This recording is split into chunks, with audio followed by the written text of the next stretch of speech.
Welcome back to Short Time with Vin and Dave. Vin Avenue, Dave Crossan with you. And Dave, you know what time it is? What time is it? It's game time. It's Is it game time? You know, Okay. I have nieces and nephews that always ask, what time is it? And, the old joke, right?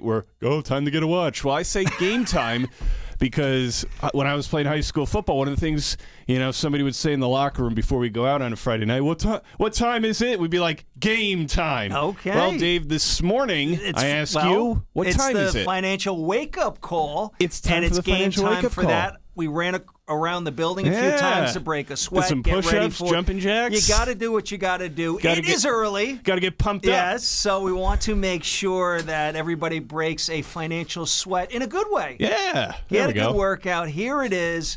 All right, so recently we had a good conversation about Roth IRAs. Oh, yeah? And what was great about it, I love after a show, and I get to the office and I have messages with questions, about a Roth IRA. Should I be doing it? When should I be doing it? All these great questions. So first of all, to answer that question, the earlier the better. So, and I had mentioned it on a previous show about, the advantages. So I'll briefly get back into that topic and then go from there. But so for a Roth IRA, this is a nice investment vehicle for retirement. The idea behind it is contributions that you make into it. You don't get a tax write-off or any deduction or anything like that.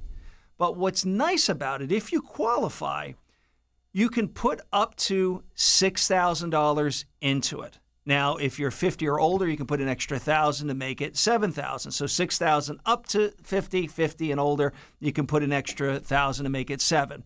But let's go to the younger generation. Let's say we talk about people that are just starting to work. Okay. And looking at different ideas. They have maybe a 401k at work, a 403b, which are good options. And I always tell people, when a company is doing any sort of a match, say in a 401k, at least contribute to the match because you're leaving money on the table if you don't. Okay, so let's throw an example. Let's say they're matching up to 3%. Make sure you at least contribute up to that because a match is a match. And if you don't contribute up to that amount, you're not going to get every bit of what they are willing to give you. Gotcha. Take advantage of it. Yeah, might as well. Boom. With that being said, so let's get back to the Roth. So for people that are able to qualify, and here are some parameters. Number one, for a single person that you're not making more than $144,000 or married filing jointly over $214,000, you wouldn't be able to qualify. So this is a good conversation you'd have with your CPA, your accountant, to see if you qualify to be in those parameters. But let's say you are, and especially for people that are just starting off, 22 years of age. Let's see, you're in there, first job, excited, set this up, in my opinion. $6,000 you can contribute. Why not $500 a month?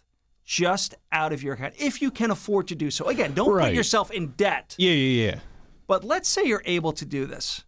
Every month, I'm making up a time frame. Let's say starting January 15th, $500 comes out. And every 15th of every month, boom, boom, boom, boom, boom. So you're able to get that $6,000 into the account. And let's say you simply invest it in a tax-efficient S&P 500 index fund or something that you can contribute on a regular basis. And let's say over time, you're able to get returns of 7-8%. Now, historically, that has been the number. And again, I'm not here to guarantee returns going forward, but historically, that's been a number that the market has been able to do over time. Okay. So, Vin, think about this. 22 years of age, you do this to say you're around 65. You could have well over $1 million in that account. Sounds nice. Tax-free when you do that withdrawal. So, in other words, two things to remember: that you have it in there for at least 5 years, and you're past the age of 59 and a half. You go to take these withdrawals, that's going to be tax-free to you. Why is that appealing? We don't know what tax rates are going to look like in the future, but that's going to be considered income if it was a 401k or a traditional IRA. This vehicle, when you do those withdrawals, there's no tax. So think of the impact of that. And I wanted to bring that up as, number one, really consider, especially for people, again, older people can do it too, I'm saying, but for the younger generation, this is one of those, I like to say, set it and forget it. You know, especially right now, the market's been volatile. The market is down. Yeah. You are taking advantage of the market. And how about this? Market goes down, you're buying more of the investment. The market goes up, you buy less. But if you set a particular amount each month and let it do its thing, there could be a nice prize at the age of, or when you're in retirement. I just threw Sounds out good, age yeah. 65 out there. This is something I think for a lot of people, they're looking for, you know, what do I do? If it's something that you don't see it, well, of course you see it. It leaves your bank account. But my point being is if you set it up on a regular basis and let it just do its thing and act as if you don't have that money for other items and let it do. Now, again, I'm saying $500 a month. Even if you did 100, 200, the point is do something like that. It's important. And I'm just putting that out there. It's one of those nice retirement vehicles that if you let it do what it's supposed to do and we get normal returns in the market, again, I can't guarantee what the returns will be, but I'm just basing it off historical returns. That could be a nice pot of money that you would be able to tap into tax-free. The other thing I wanted to bring up for people, let's go even younger than that. Oh, okay. Talking about responsible investing, responsible practices. And we've talked about this in the past, the 52-week money challenge. It is such a great thing. Yeah. And for a lot of people, let's say you have children that they have jobs in high school and maybe they're either babysitting or they have jobs at a local convenience store. It doesn't matter. I'm just throwing out random examples. Having them do something as simple as this and the prize at the end of the time frame for children learning that lesson early on, I think is so important. So really quickly, the 52-week money challenge. Each week you invest. Let's say you start off right at the beginning of the year, January, week 1, you deposit $1. And again, make this a separate account. The money that goes into what we're talking about here, make it separate so you're not tempted to utilize it for something else, a bill or whatever. Just let it be. Let it be in a separate account. Week 1, $1. Week 2, $2. So depending on what week it is, that's the money that you deposit into the account up to the point where you get to week 52. And Vin, if you do that each week without fail, whatever the week is, that's what you deposit. At the end of the year, 52 weeks out, what do you think you'd have? Again, let's not include any interest. Let's do a straight up calculation. Rough idea. What do you think you'd have? I'm putting you on the spot. Good question, yeah. $3.5 million. No, I'm kidding. No. Yeah, well, hey, that would be nice. Just under $1,400. Okay. So what's nice about that is, again, I'm not including any interest. In fact, rates have gone up. So I tell people, hey, if you're able to have that money go into some sort of a savings account that gives you some interest, that way that money going in there is making money. But let's say not including any interest, you know, that's going to be just under $1,400 that you get. And why is that important? Couple reasons. Number one, for children looking to put money away and teaching them a lesson. Parents looking for an opportunity to say, hey, let's do this. Let me show you by putting money away gradually, learning those lessons early on, and show them, hey, at the end of this term, this 52 weeks, look at what you have. What could that be for? That could be, it's the holiday season for gifts. Maybe they want to go on, buy that certain something that they like. Or for even you and I. Hey, maybe we want to go on that vacation the next year. Yeah. Or put money away. And again, you could always put more money. For. Some people do the reverse, where week 50, they start at week 1, they do $52, 51. They just, wrap it up in the sense of like they put it in so it's a lesser amount each week. Rather than start off with $1, they start off with 52, then they do 51. You get the idea. Set it up however you want, and maybe there's a time that you have a little bit more money. And let's say it's week 5, instead of putting $5, you put in 6 or 10. The idea is by doing it gradually, just like I mentioned with the Roth, set it and forget it and let it do its thing. The reward can be tremendous for down the road.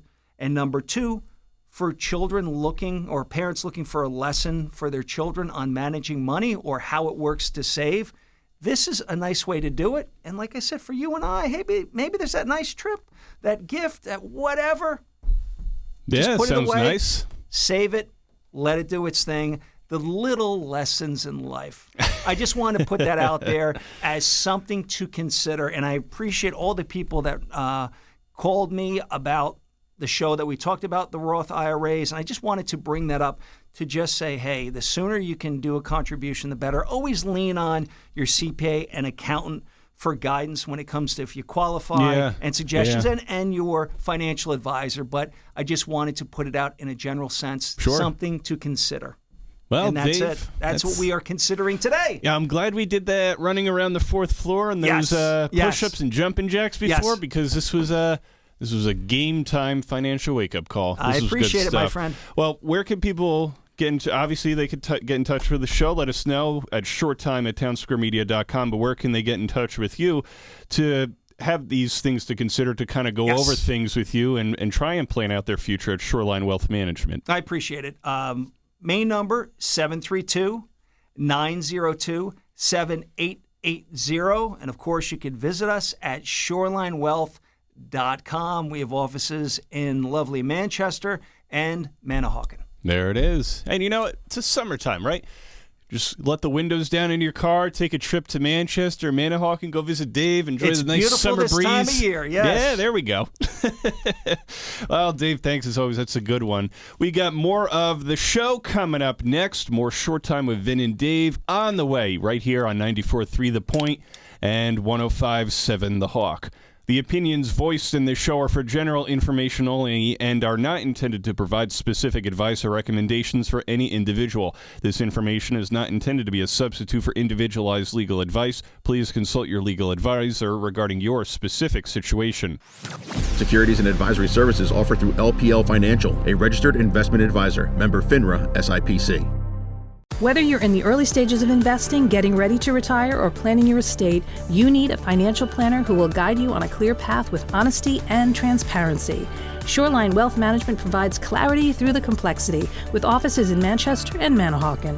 Shoreline Wealth Management is your financial anchor. Visit shorelinewealth.com for more information and start your financial journey with comfort and security today. Shorelinewealth.com. Securities offered through LPL Financial, member FINRA, SIPC. Hey, it's Chris Carlin from Rutgers Football and 98.7 ESPN in New York, and you're listening to Short Time with Vin and Dave on 94.3 The Point and 105.7 The Hawk.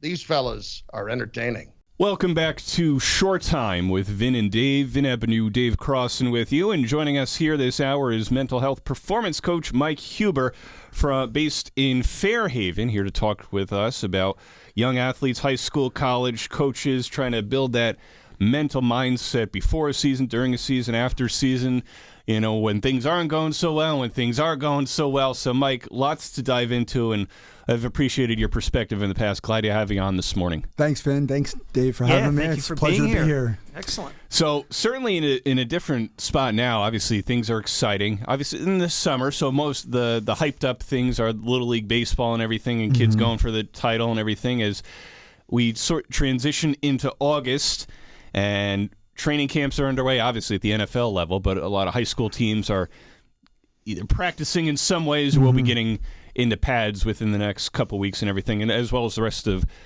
fall sports and everything. But in terms of, we'll start with preparation.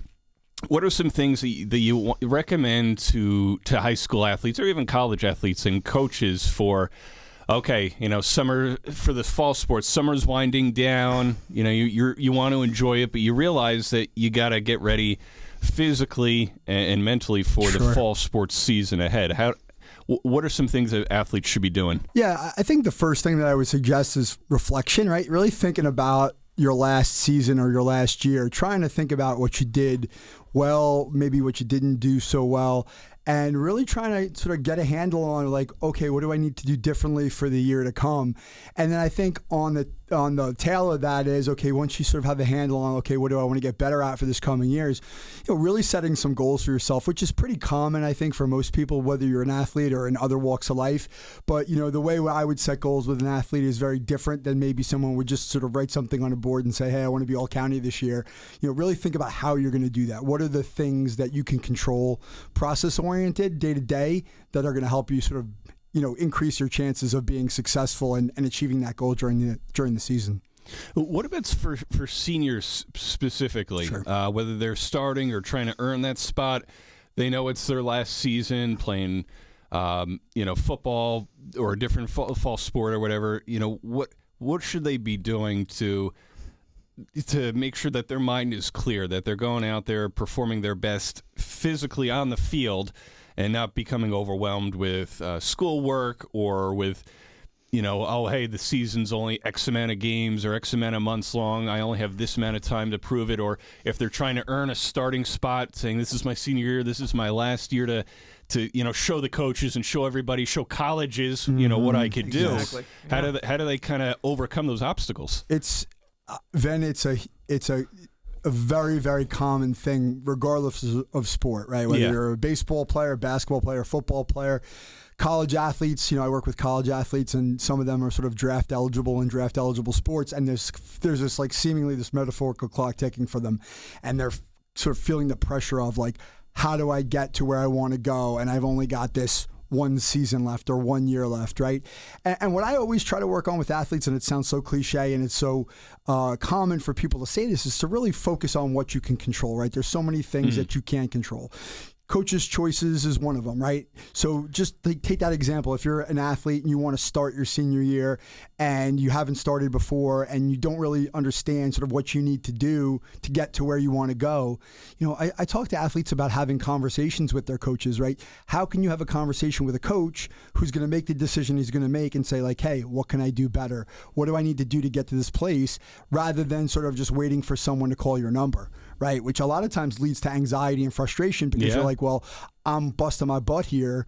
I've busted my butt for 3 years or 4 years or whatever it is. And now it's like, I'm still not getting the outcome that I want, but I'm feeling sorry for myself because I'm not getting what I want, right? So how do I approach my coaches and say, hey, what do I need to do better? What do you need to see from me to get to a starting position? Or I want to play college football or baseball or whatever. Like, how can you help me in the recruiting process, right? I think a lot of times there's this barrier between young people and adults that is really hard to crack, in terms of having a conversation with somebody who's in an authority position, but doing it respectfully, but also not doing it to the point where you're going to harm that relationship or seem like, a whiner or a complainer. It's a challenge. And so a lot of times we'll work through that.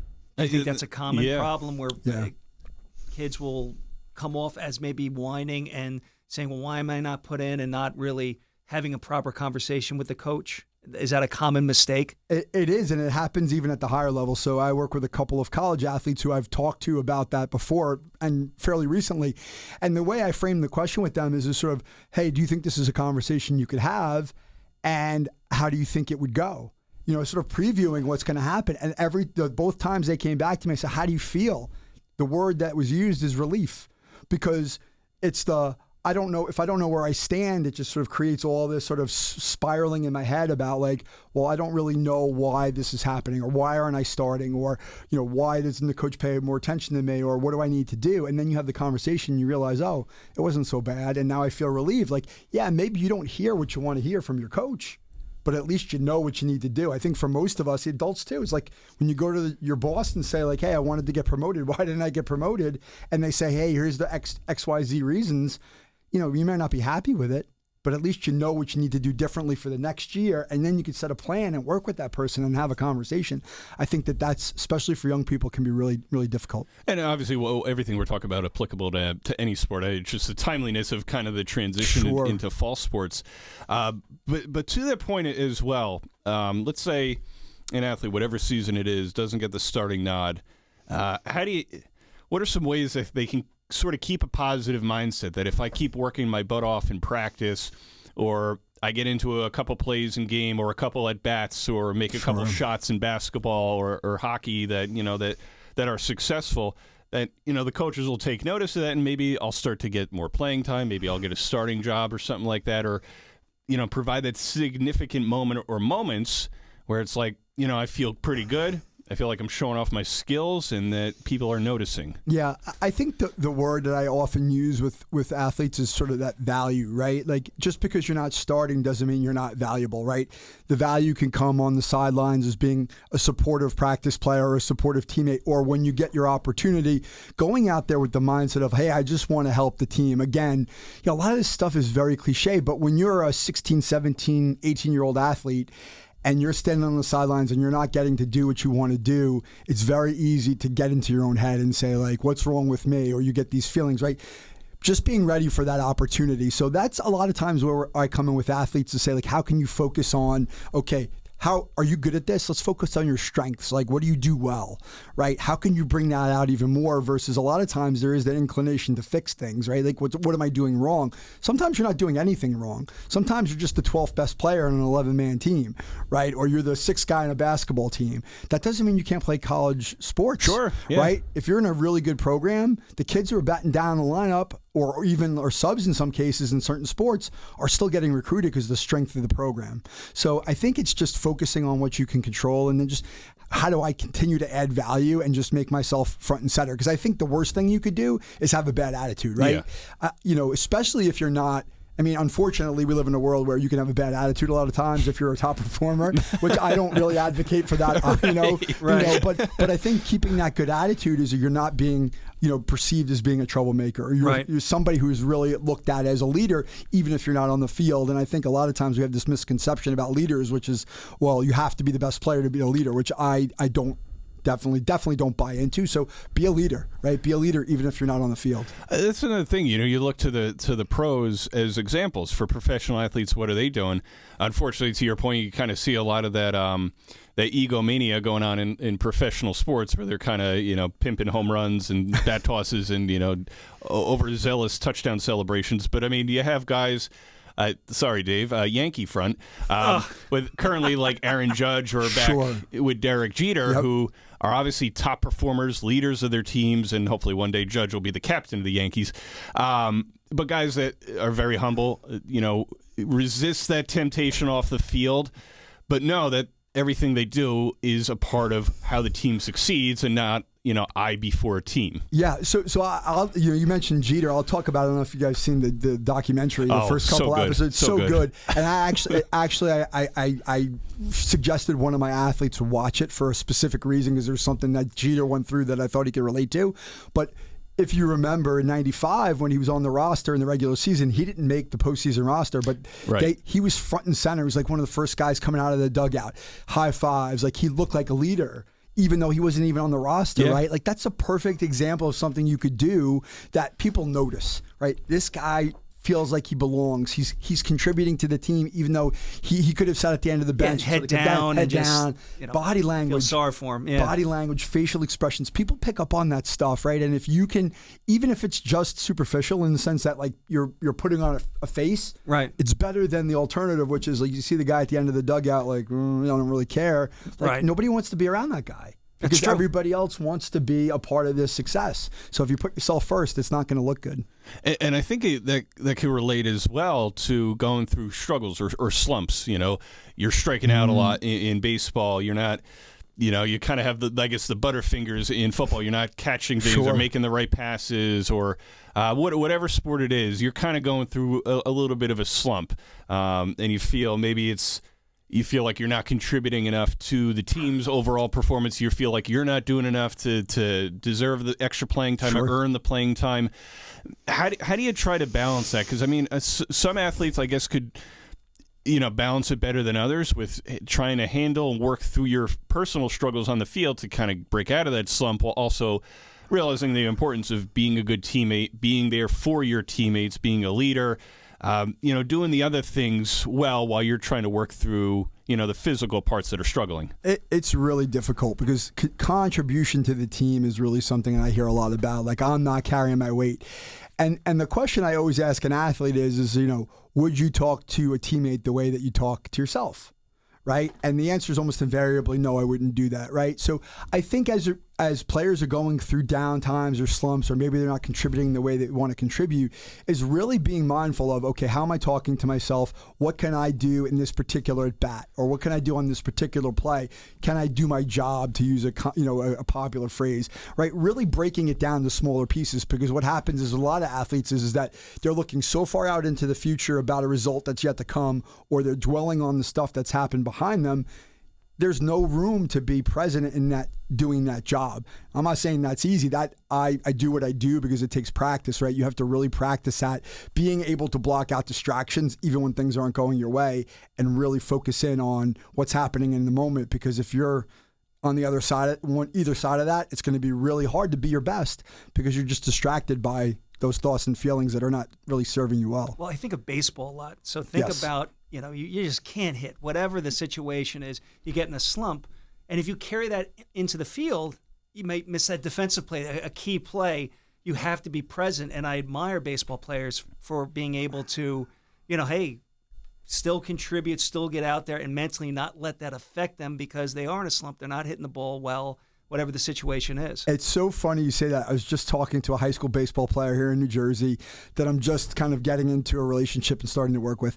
And he just told me that exact same thing. I had a bad at bat. I was thinking about the at bat in the outfield, and I misjudged the ball. There you go. Well, why did you misjudge the ball? Well, you were thinking about what you should have been doing on that swing, and your full attention wasn't on the play, right? So how can we transition from that, okay, I make a mistake. The way I describe it is like, if I could wave a magic wand, I'd make every athlete a robot, right? There's no feeling and no thought. But that's not realistic. Just move on. Yeah. Right, just move on. Work through it. But once and listen, you're human, right? If you have a bad at bat and you sort of, you lose your cool, or you have a bad play, you make a mistake, you lose your cool, that's okay. But if you know that you lost your cool, you got two choices then. You could say, hey, I need to get back to where I was, and I got to forget this, or I got to calm myself down, or you can just feed into it, right? And so what I try to do is really shrink the variance from that baseline of like, hey, it was bad, but I'm back. Shorten that time frame versus like, oh, I took it to the outfield. Now I took it to my next at bat. Now I'm 0 for 4 with 4 strikeouts and I made 2 errors, right? Then I have a whole bad game. And before you know, you don't even know what happened, right? Exactly. Mike, I appreciate your insight. Dave and I have to step out for a break. Can you hang with us? I want to dive into more. Absolutely. I love it. That is Mike Huber, mental performance coach based in Fairhaven. More Short Time with Vin and Dave coming up next. Hi, this is high performance executive coach Dana Cavalier and former director of strength and conditioning for the New York Yankees. And you're listening to Shore Time with Vin and Dave on 94.3 The Point and 105.7 The Hawk. It's always great to hang with champions, and these two guys are champions. Let's face it, investment concepts and financial planning can be very intimidating and confusing. Shoreline Wealth Management addresses that feeling head on. Their goal is to educate you while offering financial advice without buzzwords and jargon. Shoreline includes you in the process and makes you comfortable every step of the way. Shoreline Wealth Management is your financial anchor. Visit shorelinewealth.com for more information and start your financial journey with comfort and security today. Shoreline Wealth Management, with offices in Manchester and Manahawkin. Securities offered through LPL Financial, member FINRA, SIPC. Welcome back to Short Time with Vin and Dave. Vin Avenue, Dave Crossan with you. And with us here this hour is mental health performance coach Mike Huber from Fairhaven, based in Fairhaven, but works with young athletes and coaches all over. Mike, we've certainly dove into a lot with the athletes and everything. One of the things I thought of as well along the way earlier in our conversation this morning was the parents' angle. Obviously, parents are proud of their sons and daughters, playing all kinds of sports, and rightfully so. But I guess sometimes you have the sort of helicopter parents or whatever that are kind of like too much involved with their athletes on the field, especially at the high school or collegiate level, or yelling things from the stands. Well, my kid should be in there, my kid should be starting, or just kind of going above and beyond and getting possibly the team in trouble as well. Or saying, because I guess on another front as well, to a genuine thing, you want your son, your daughter to play well, you want them to do well, you want them to start and have all the great successes in the world, but realize that they have to work for it as well, that it's not just going to, be given it to them as well. So have you worked with parents on that angle, or what would you tell parents out there you are watching these young athletes perform, whether they're starting or not, about how to approach them, provide that feedback with what they need. Absolutely. So let me say first that I am a parent of 2 young teen, preteens. So I have the same experiences that most of the parents that I work with have. I mean, the truth of the matter is that the level of emotional attachment between a parent and a child in the sports setting is really, really high. So it's very hard to have, a lot of times, to have productive conversations, even if the parent is doing all of the right things, right? Just by virtue of coming out of their parent's mouth, it's wrong, But what I tell parents is, and they do come, a lot of the parents do come to me informally and say, hey, what can I be doing differently? And I think a lot of it is in the timing of when you speak to them, right? Which is to say, not during a game, not right after a game, but maybe in between when things are less stressful. And I think how you say it is almost obvious, but I think the advice I often give is ask questions rather than make statements, right? So the athlete knows what's going on in their head. They know what they did. They know why they did it. They know what happened. A lot of times they're being coached by people. They realize that they have coaches. They don't need you to coach them too, right? If you ask them a question, then all of a sudden you've put the control into their hands. Like, you're showing them that there's a concern level there, or you're curious, hey, what were you thinking? Or what could you have done differently? Or how did you feel, right? So now it's on them to sort of decide. And I think a lot of times as parents, we use a lot of like statements, words like should, you should have done that, or just do that. Or even like when you ask a question, if you ask why, right? When someone asks me a why question, I get defensive. Like, what do you mean why? I did it because that's what I thought was best, right? So really asking questions, and particularly open-ended questions, how, what, those kinds of things. So I think it's simple. I think we're, as adults, I know that a lot of times we're parented a certain way and we're coached a certain way, and we then pass that on to our kids. So it takes work for parents to then try to have a different style. Even as somebody who does what I do, and I think I maybe know a little bit more or differently than maybe the average parent, I still make the same mistakes because I have kids. I was a kid, and sometimes you forget those. You go through those patterns or habits. So I think it's just being mindful of it. And the hardest thing I think I see for parents is they want so badly. You said it. They want so badly for their kids to succeed, self included, that it's just this like, oh my God, if you just did that or you just did that. Sometimes you just got to back away and say like, hey, you know what? You got to figure this out on your own, and I'm here to support you, but like, I don't want to tell you what to do. I mean, it's easy for me to say it, but it's really hard for any parent to do, myself included. And you bring up a good point, because parents want their kids to shine, and in the team concept, it may not make sense for the child to perform a certain way or be in a certain role. Whereas a parent, you're like, no, take the ball, run with it, score the touchdown, whatever, shoot the basket. That could be quite challenging. Absolutely, right. And I think sometimes parents certainly are not completely objective in general, but especially when things get emotional, right? If you see your child struggling with something, they're not playing, they don't like their coach, like you want to jump in. Right. And I get it. But at the same time, it's like, the life lesson you learn from that is eventually you're going to go to college and your parents are going to be there. You're going to go get a job and your parents aren't going to be there. Can I start to teach them those lessons of, hey, this is how we handle those situations, how you could do it on your own, versus saying like, I'm going to fix this problem for you, because it makes us feel better, but it doesn't necessarily help them. Because you hit on a couple points that I want to follow up on here with feedback. So athlete has an off game, or they do well and the team loses, or they just, let's say baseball, okay, right? They go 0 for 4, strike out 4 times, or maybe on the flip end, they go 3 for 4, couple doubles, RBI, maybe a home run.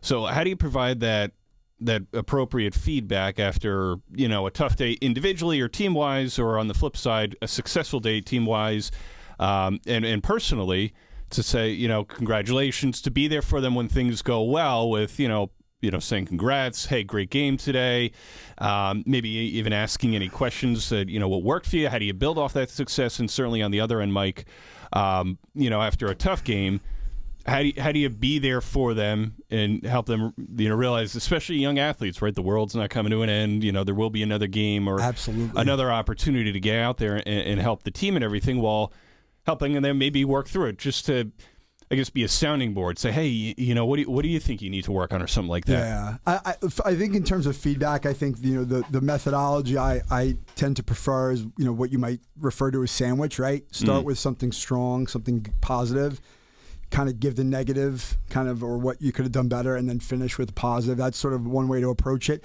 I think also, when a young athlete has a bad game, I personally try to go out of my way to recognize the effort, the attitude. Listen, you had a bad day, but you never stopped trying. You had a bad day, but you always kept your head up, right? All those things that they can control, the character things, like, hey, life is hard, and life was hard for you today, probably harder than most, because sports are so important to young people. Sure. But you handled it well, and I'm proud of you for that. And I think that goes a long way, not only to making them feel good, but it shows a level of respect for the young person. And I think a lot of times, we think they don't know what's going on, and so we have to tell them. Meanwhile, they know I had a bad day. I made this mistake. They were the one living it. And I think if you just sort of say, hey, you know what? I'm proud of the way you handled that, even though it was a crappy day. I think that really does go a long way. One more question as it relates to parents. Because obviously you have some parents, maybe their moms or dads were collegiate athletes, junior college-wise, or especially D1. Maybe they went pro in a particular sport, football, baseball, basketball, softball. Maybe they went to the Olympics and so on and so forth. Sometimes they encourage their sons and daughters to follow in their footsteps, which is totally fine. I mean, I'll give you an example. One of the reasons I ran track all the way into college was because my dad ran track. Sure. And I was like, oh, this would be cool. And he never forced it on us. He always, gave us the option to play whatever sport we wanted to do, but he'd always be there to help coach us and stuff like that and help us along and everything. So some parents, it's like a great relationship. So they see their son or daughter want to pick up that sport willingly, and they help them along as well. I guess sort of that both sides kind of question again here, but I guess it makes me think of the movie Friday Night Lights. That's a good example. Obviously, Great there's that example of an extreme on the negative front, sure, where you were a talented football player, you played at a high level, you won a couple state titles, and your son is struggling to go through it. And you get things obviously get out of control, and it doesn't have to necessarily be that extreme to what happened in the movie. But even on a negative front, where the parents are maybe coming down on the kids for not performing or living up to the expectations, I guess the parents living vicariously through their young athletes and saying, well, good point. I didn't get all the way there, you should be, or I was this good, you should be, kind of thing. So I know it's a very deep topic or conversation question kind of thing, but what would you say to parents to try and do it the right way? Yeah, well, first of all, let me say, a lot of the athletes that I work with, their parents have played or participated in sports at a very high level, and I think to a certain degree, those parents get it maybe even a bit better because they know what it's like to fail. They know what it's like to come to the end. I think it's a little bit better ability to put yourself in your child's shoes. I think a lot of times when parents don't play at that level, at a high level, they don't really understand how hard it is and how much work goes into it. And I think there's a little bit of disconnect. That being said, I think, to your point, I think when parents, and this is more of an observation as a parent than it is anything, I think when parents played the sport that the kid plays, that's where it gets tricky, right? Because it's like, well, I know what to do, or you should have done this because I played it. I play baseball. When my son plays baseball, that really gets gets me kind of really fired up because I play baseball. And my daughter plays soccer, and my ex-wife plays soccer in college. And so there's a little bit of that, right? So I honestly, I think it's just trying to put yourself in your kid's shoes. Think about how hard it is for them to do what they do, how much work they put in, but also think about what it feels like to make a mistake. Because I think when those things happen, when there are those instances where parents get mad or they get upset that the child did something, it's more, and I can speak from experience, it's you have to fight the urge because you think it's a reflection on you. My son or daughter doesn't play well. What are they going to think about me? And I don't think people think that consciously, but I know I think that. You feel that, I feel that urge of oh my God, my son should be able to play baseball, or he should have made that play. And now people are looking at me like I did something wrong. And it's it's not my game anymore. Right. It's not my game anymore. And I made those mistakes and I did all that. Like, he's got to go through that and it's not mine. And I think that's just really hard. It's just human nature. And, I think if you just take a step back and try to put yourself in your child's shoes, I think that puts you in a little better position to deal with all this stuff. On the coaches front, whether it's high school coaches, whatever sport, or college coaches, junior college, D1, D2, D3, and so on, what would you recommend to coaches or any coaches you've worked with on certainly developing the physical abilities of that athlete and helping them reach their maximum potential on the athletic field or court, but also help them raise them as an individual? I mean, I credit my high school football coach, my high school track coach, for being those coaches there who helped me become the man I am today, with helping develop that sense too of growing up. Okay, high school, you're going to be graduating high school soon. You're in college. Here's how you kind of deal with the real world, so to speak. Sure. I think first and foremost for me, it's always putting the athlete first as a person and not a performer. Right? If you as a coach, if you genuinely care about your athletes and they can sense it, the criticism or the feedback or the coaching, the hard coaching, the tough love that you get is going to be a lot easier to land because they know you really care about them as a person first. If you feel like you're just a kind of piece of the puzzle, you're just there to sort of perform, and if you don't perform, you're going to be pushed aside. I think you, as a coach, you're not going to get the best out of your athletes. So really making that effort to put them as a person first and really show that you care. And I think the thing that comes up a lot with coaches, and I really coach the athletes more on this because I'm working with them directly, is the communication piece, right? Coaches, if over communicating, why did I make this decision? Right? Like we talked about a little bit before. Why did I make the decision? Here's why we're doing this. Here's what you need to do better. Letting the athlete know where they stand, even if it's a hard conversation, because I think the biggest the complaint I get from athletes is I don't really know where I stand. And so that, again, creates that anxiety. And it's not because the coaches don't care about you necessarily. Right. Especially if you play college sports, the coach is a recruiter.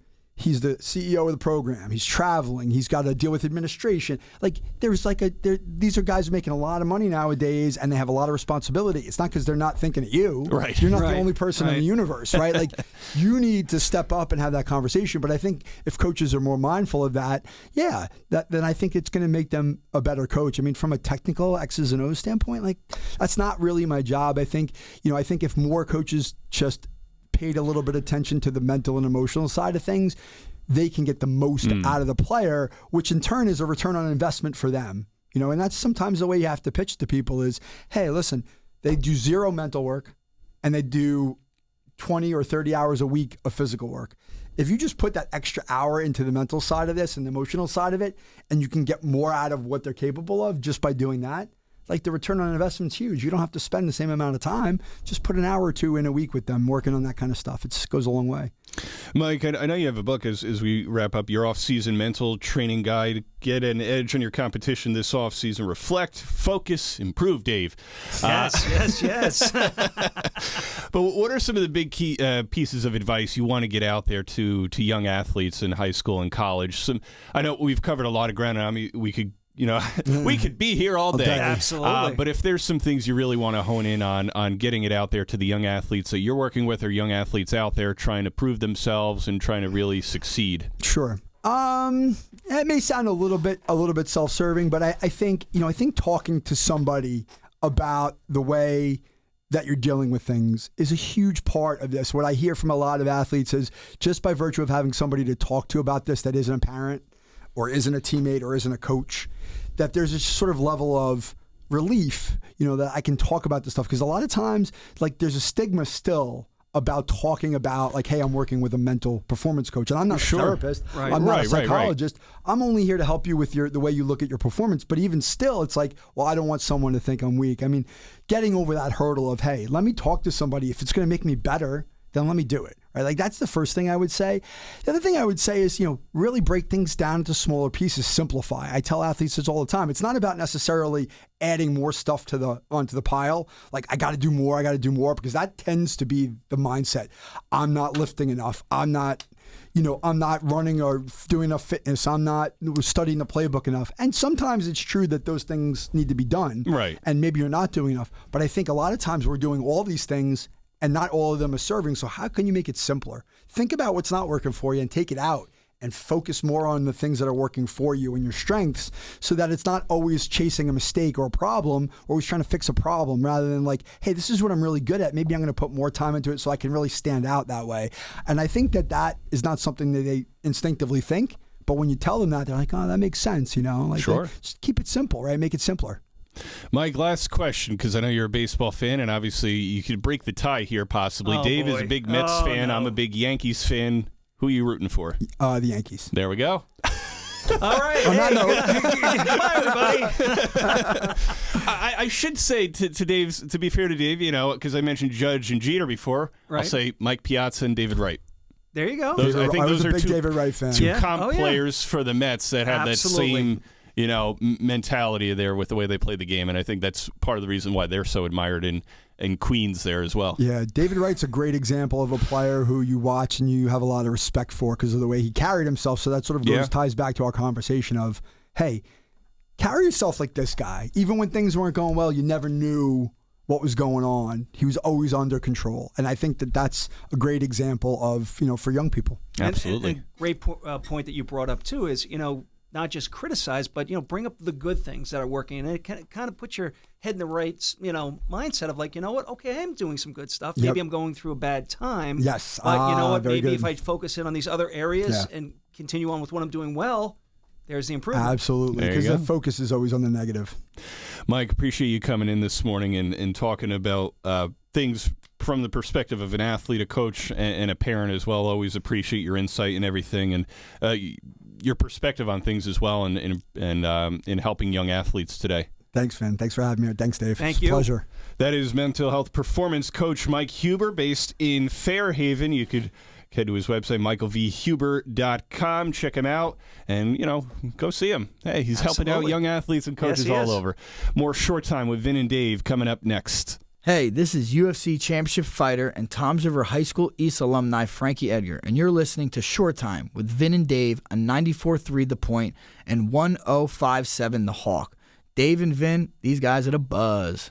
Let's face it, investment concepts and financial planning can be very intimidating and confusing. Shoreline Wealth Management addresses that feeling head on. Their goal is to educate you while offering financial advice without buzzwords and jargon. Shoreline includes you in the process and makes you comfortable every step of the way on your path to financial freedom. Shoreline Wealth Management is your financial anchor. Visit shorelinewealth.com for more information today. Shoreline Wealth Management, with offices in Manchester and Manahawkin. Securities offered through LPL Financial, member FINRA SIPC. Welcome back to Short Time with Vin and Dave. Vin Ebenu, Dave Crossan with you as we put a bow on this, cross the finish line, if you will, of Short Time with Vin and Dave. We had Kimmy Macy on in the first hour from Confections of a Rockstar in Asbury Park, and then we just had with us Mike Huber, a mental health performance coach who works with young athletes and coaches, who has given us a lot of great information and insight, on young athletes, how parents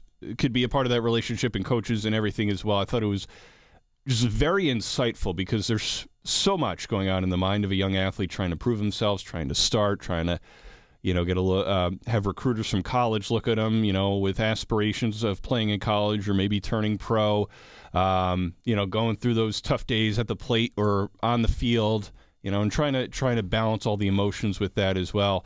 It was just great insight and stuff like that. So, so much to dive into with young athletes and coaches and everything. Well, great points that we talked about, but also, too, think about it's not only on the field, but off the field, pressures of school, social media, and the different aspects of that. You give a lot of credit to student athletes and what they're doing, but also just making sure to point out all the positive things that are going on. And that was great that actually came up, because sometimes, with an athlete, we focus in on all the negatives. Should have hit this, should have caught the pass, should have made the shot, whatever it is. But there's so many other factors that sometimes we just have to focus in on, you're doing this well, but maybe there's other aspects we need to focus in on. So putting a positive to what's going on, even during a bad time. Right. Because we use the pro examples as well, being a good leader, being a good teammate. Obviously, the Mets examples, right? Piazza and David Wright have brought up Derek Jeter and Aaron Judge as well. But I mean, you see those guys, and I guess those are the athletes I grew up watching. Growing up in the '90s, watching those Yankee teams and stuff like that. Looking at guys like Derek Jeter and Bernie Williams and Jorge Posada and Tino Martinez and Mariano Rivera and Andy Pettitte, for me, is like, okay, correct. Those are the guys that are playing the game the right way. I wish we saw more of that in today's game, in today's sports. More of that humility and that grittiness and stuff like that. Team player, right. Like, hey, what I'm doing is contributing to that, which is why I think Aaron Judge is a great example of what those teams had in the '90s. But it's like you see it, and you want to obviously have their physical talent and be like them on that professional level. But I think if you see a good example being set by a professional athlete, you want to embody that in what you do as well. You're like, wow, I can see he's great, but he's humble. He's a great teammate. He's a great leader, or she's a great teammate. She's a great leader. I want to be more like them. And then you kind of do that when you're playing your own game: baseball, softball, basketball, football, soccer, track, so on and so forth. You're like, that's the right way to do things. And then you want to do that, and then you kind of like give that back as well. Well, it's that positive energy. I'm going through a bad time, but I'm not going to take my negativity of not performing well and put it on the team. Yeah. Sometimes you just have to keep moving forward and just continue with the process, but be as positive as possible, because you don't want to bring down your teammates. You want to be all about team, focusing in on getting to where you need to go, and eventually with the hard work, you'll get to where you need to be. Exactly. Hey, great stuff. I mean, great. Yeah, Two great from Mike, interviews. Hey, we had a good one. Positive vibes. I love it. We've had a lot. Well, I mean, I guess I'll be biased. They've all been good. All 26 of them. 26. Get out of town. Believe it or not. Hey, last day of July today, Dave. Yeah. We open up the month of August next Sunday. Show number 27. Yes. We're getting there. We're doing things now. We've made it, Dave. We've made it. We're out there and having such a good time. And thank you to all the listeners. We have to put that out there. We enjoy it each week. Email us shorttime@townsquaremedia.com.